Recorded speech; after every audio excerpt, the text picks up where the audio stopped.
பொதுவாகவே நிறைய பேசுகிறவங்க அவங்களுடைய செயலில் அதிகபட்சமாக கோட்டை விட்டுருவாங்க. இது நம்ம நிறைய இடங்களில் பார்த்துருக்கலாம்.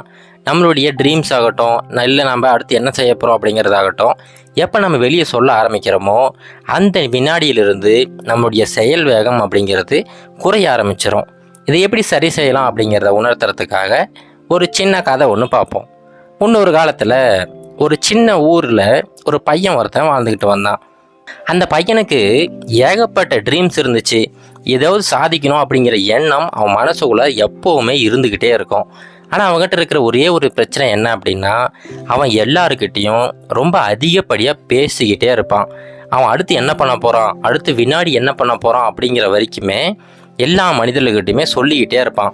நான் அடுத்து இந்த படிக்கலான் இருக்கேன், நான் அடுத்து ஒரு பெரிய ப்ராஜெக்ட் பண்ணலான் இருக்கிறேன், நான் அடுத்து ஒரு வெளியூருக்கு போகலான் இருக்கிறேன் அப்படிங்கிற மாதிரி நிறைய விஷயங்களை எல்லாருக்கிட்டையும் அப்படியே பகிர்ந்துக்கிட்டே இருப்பான். இதனால் நாளோட என்னாச்சுன்னா, அவன் என்ன சொன்னாலும் சரி அதை அவனால் செய்யவே முடியலை. கொஞ்ச நாளைக்கு அப்புறமா அவனே யோசிக்க ஆரம்பிச்சிட்டான். என்னது இது, நாம் எவ்வளவோ கனவு காண்றோம், ஆனால் அதில் ஏதோ ஒரு சிலதை மட்டும்தான் நம்மளால் நிறைவேற்ற முடியுது, மற்ற எல்லாத்தையுமே நிறைவேற்றவே முடியலையே, என்ன காரணமாக இருக்கும் அப்படின்னு சொல்லிட்டு அவனுக்குள்ளாரே ரொம்ப குழப்பமாக இருக்குது. அப்படியே யோசிச்சுக்கிட்டே இருக்கிறான். அப்போது அவங்க ஊரில் இருக்கிற ஒரு பெரிய மனிதரை ரொம்ப சந்திக்கிறான். அவர் ஒரு வயதான மனிதர். அந்த ஊரில் யாருக்கு என்ன பிரச்சனைனா கூட அந்த மனிதர்கிட்ட போயிட்டு ஆலோசனை கேட்பாங்க. அவரால் முடிஞ்ச வரைக்குமே உதவி செய்வார். இப்போ இந்த சின்ன பையனுமே அவர்கிட்ட போயிட்டு, ஐயா உங்ககிட்ட இருந்து ஒரு உதவி தேவைப்படுது அப்படின்னு சொல்லிட்டு சொல்கிறான். உடனே அவருமே, சொல்லுப்பா, உன்னை எனக்கு நல்லாவே தெரியுமே, நீ தான் நிறைய பேசிக்கிட்டே இருப்ப, நான் நிறைய முறை உன்னை பார்த்துருக்குறேன், உன்னுடைய எதிர்காலத்தை பற்றி எல்லாருக்கிட்டேயுமே பேசிக்கிட்டே இருப்ப, அதை நான் நிறைய முறை பார்த்துருக்குறேன். இப்போ நீ சொல்லு, உன்னுடைய கனவுகள் எத்தனையோ அப்படின்னு சொல்லிட்டு எல்லார்கிட்டையும் சொல்லிக்கிட்டு இருந்துருக்குற, உண்மையிலேயே எத்தனை கனவுகள் அதை பழிச்சிச்சு சொல்லு பார்க்கலாம் அப்படின்னு சொல்லிட்டு இந்த பையன் கேட்கறதுக்கு முன்னாடியே அந்த வயதான மனிதர் இந்த பையன்கிட்ட கேள்வி கேட்க ஆரம்பிச்சிட்டாரு.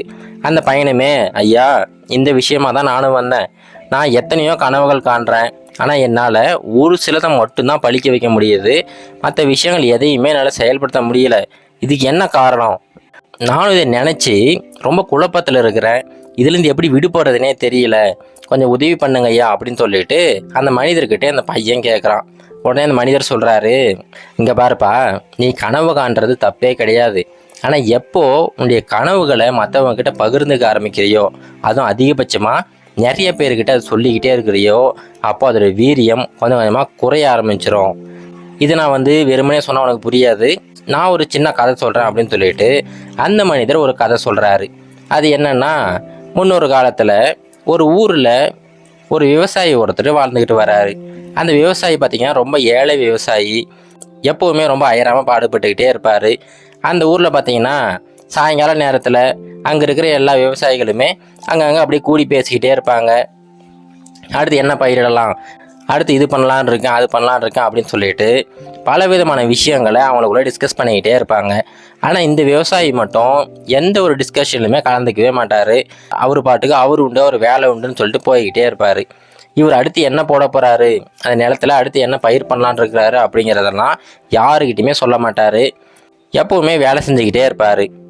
மற்ற மனிதர்கள் எல்லாம் பொழுதுபோக்குக்காக விளையாடிக்கிட்டு இருப்பாங்க, பொழுதுபோக்காக உட்காந்து பேசிக்கிட்டு இருப்பாங்க. ஆனால் அந்த சமயத்தில் கூட இந்த விவசாயி அவருடைய நிலத்தில் இருக்கிற மண்ணை பரிசோதிச்சுக்கிட்டு இருப்பார். அந்த மண்ணில் ஏதாவது வளம் கம்மியாக இருக்கான்னு சொல்லிட்டு செக் பண்ணிக்கிட்டு இருப்பார். இந்த மாதிரி நிறைய வேலைகளை ஈடுபட்டுக்கிட்டே இருந்தார். இதையெல்லாம் பார்த்த எல்லாருமே, ஏன் இந்த மனிதர் யாருக்கிட்டையும் சரியாக பேசுகிறதே இல்லை, அவர் அடுத்து என்ன பண்ண போகிறாரு அப்படிங்கிறத கூட யாருக்கிட்டையும் சொல்லவே மாட்டேங்கிறாரு, ஏன் இவ்வளோ சீக்ரெட்டாக இருக்கிறாரு அப்படிங்கிற மாதிரி எல்லா மனிதர்களும் கேட்க ஆரம்பிச்சிட்டாங்க. இப்போ அவர்கிட்டே போயிட்டு, ஏன்பா அப்படி இருக்கிற, நாங்கள்லாம் பாரு ஃப்ரீயாக உட்காந்து பேசிக்கிட்டு இருக்கிறோம், நீ உட்காந்து பேச வேண்டியது தானே, அதை விட்டுட்டு ஏன் இந்த மாதிரி தனிமையிலே இருக்க அப்படிங்கிற மாதிரி எல்லா மனிதர்களும் கேட்க ஆரம்பிச்சிட்டாங்க. கேட்டவங்க அதோடு முடிச்சுக்கலங்க. அவங்க ரொம்ப அதிகமாக போய், என்னப்பா நாங்களும் தான் உழைச்சிக்கிட்டு இருக்கிறோம், நீயும் உழைச்சிக்கிட்டு தான் இருக்கிற, ஆனால் என்ன உனக்கும் எனக்கும் ஒரே மாதிரி தான் ஈல்டு கிடச்சிக்கிட்டு இருக்கு, என்ன வித்தியாசம், நீ தேவையில்லாமல் அதிகப்படியாக உழைப்பை போட்டுக்கிட்டு இருக்க, இதனால் என்ன உனக்கு பலன் கிடைக்க போகுது அப்படிங்கிற மாதிரிலாம் கேட்க ஆரம்பிச்சிட்டாங்க. அதுக்கு அந்த விவசாயி சொல்கிறாரு, கொஞ்சம் பொறுத்துருங்க, இன்னும் ஒரு சில வருடங்கள் கழித்து உங்களுக்கே புரியும் அப்படின்னு சொல்லிட்டு எல்லாருக்கும் இந்த பதிலை மட்டும் சொல்லிட்டு அப்படியே சிரிச்சுக்கிட்டே கிளம்பி போயிடுறாரு. அங்கே இருக்கிற மக்களுமே, சரி அவர் ஏதோ சொல்கிறாரு அதை விட்டுடுங்க அப்படின்னு சொல்லிட்டு அவரை கண்டுக்காமல் அப்படியே விட்டுடுறாங்க. அந்த மனிதருமே அடுத்து என்ன பண்ண போகிறோம் அப்படிங்கிறத யாருக்கிட்டையுமே சொல்லாமல் அவருடைய வேலையை ரொம்ப சீர சிறப்புமாக செஞ்சுக்கிட்டே இருக்கிறாரு. அடுத்து ஒரு சில வருடங்கள் கழித்து அந்த ஊரில் கொஞ்சம் கொஞ்சமாக பஞ்சம் வர ஆரம்பிக்குது, மழைப்பொழிவு கொஞ்சமாக குறைய ஆரம்பிக்குது. இப்போ அங்கே இருக்கிற மக்கள் எல்லாருமே அவங்க நிலத்துல சரியானபடி விளைச்சல் இல்லை, அடுத்து என்ன பயிரிடுறதுனே தெரியல அப்படிங்கிற மாதிரி எல்லாரும் புலம்பிக்கிட்டே இருக்கிறாங்க. ஆனால் இந்த விவசாயியோட நிலத்துல மட்டும் பார்த்தீங்கன்னா எல்லா பயிர்களும் ரொம்ப செழிப்பாக வளர்ந்துக்கிட்டு இருக்குது. நெல் பயிராகட்டும் இல்லை கோதுமை பயிராகட்டும் எல்லா பயிருமே ரொம்ப செழுமையாக இருக்குது. அதை பார்த்த உடனே எல்லாருக்கும் ரொம்ப ஆச்சரியம். இது எப்படி சாத்தியமாகும்? மற்ற எல்லா இடங்கள்லையுமே பயிர்கள் ரொம்ப குறைவான விளைச்சல் தான் கொடுத்துருக்கு. ஆனால் இந்த மனிதரோட இடத்துல மட்டும் அதிகப்படியான விளைச்சல் இருக்கே, என்ன காரணம் அப்படின்னு சொல்லிட்டு அவர்கிட்டே போய் கேட்குறாங்க. என்னப்பா எப்படி இது மட்டும் சாத்தியமாகுது அப்படின்னு சொல்லிட்டு அவர்கிட்ட கேட்குறாங்க. அதுக்கு அந்த மனிதர் சொல்கிறாரு, அது ஒன்றும் இல்லைங்க, நான் முன்னாடியே சொன்னேன் பார்த்தீங்களா, ஒரு சில வருடங்களுக்கு முன்னாடி அப்போ கூட நீங்கள் நிறைய கேள்விகள் கேட்டுக்கிட்டு இருந்தீங்க. நான் இந்த மாதிரி இருக்கிறதுனால என்ன சாதிக்க போகிறேன் அப்படிங்கிற வேணால் கேட்டுக்கிட்டு இருந்தீங்க. அது ஒன்றுமே கிடையாதுங்க. நான் அடுத்து என்ன பண்ண போகிறேன் அப்படிங்கிறத வெளியில் சொன்னேன் அப்படின்னா 2 விஷயம் நடக்கும். முதல் விஷயம், நிறைய மனிதர்கள் அவங்களுடைய சொந்தமான கருத்துக்களை என் மேலே திணிக்க ஆரம்பிச்சிருவாங்க, கொஞ்சம் கொஞ்சமாக டிஸ்கரேஜ் பண்ண ஆரம்பிச்சிருவாங்க. 2வது விஷயம், நான் அந்த விஷயத்த சொல்லிட்டேன் அப்படின்னாவே அதை செயல்படுத்துறது ரொம்ப கஷ்டமாக போயிடும். அந்த செயலை என்னால் சரியாக செய்யவே முடியாது. அதனால தான் நான் எப்போவுமே யாருக்கிட்டையுமே டிஸ்கஸ் பண்ணுறதே இல்லை. நான் பாடுறேன் என்னுடைய வேலையை செஞ்சுக்கிட்டே இருந்தேன். மற்றபடி புதுமையான எதுவுமே செய்யலை. நான் செய்ய வேண்டிய வேலையை தான் செஞ்சுக்கிட்டு இருந்தேன். அதுக்கு தான் இந்த மாதிரி ஈல்டு கிடச்சிருக்கு. நீங்களும் இதுக்கப்புறம் இதே மாதிரி பண்ணுங்க அப்படின்னு சொல்லிட்டு எல்லா மக்களுக்குமே அறிவுரை சொல்லி அனுப்பி விடுறாரு. இப்போ தான் அங்கே இருக்கிற எல்லாருக்கும் புரியுது, இவ்வளோ நாளாக நம்ம தேவையில்லாமல் டைமை வேஸ்ட் பண்ணிக்கிட்டு இருந்துருக்குறோம், இதுக்கப்புறம் அப்படி இருக்கக்கூடாது அப்படின்னு சொல்லிட்டு அவங்க வேலையை ரொம்ப சீர சிறப்பமாக செய்ய ஆரம்பிச்சிட்டாங்க.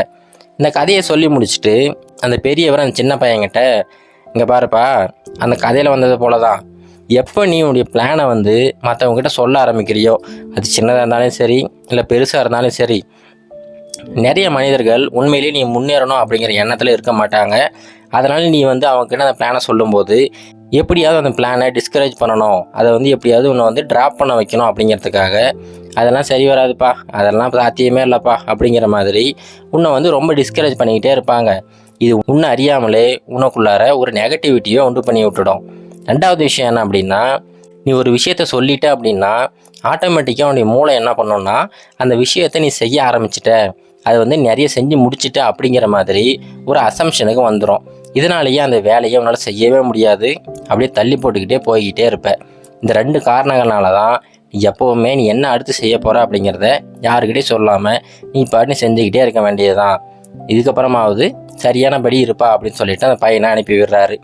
அந்த பையனும் போயிட்டு அன்னையிலேருந்து அதிகப்படி யாருக்கிட்டையும் பேசுகிறதில்ல, முடிஞ்ச வரைக்கும் ரொம்ப சைலண்ட்டாக இருக்க ஆரம்பித்தான்.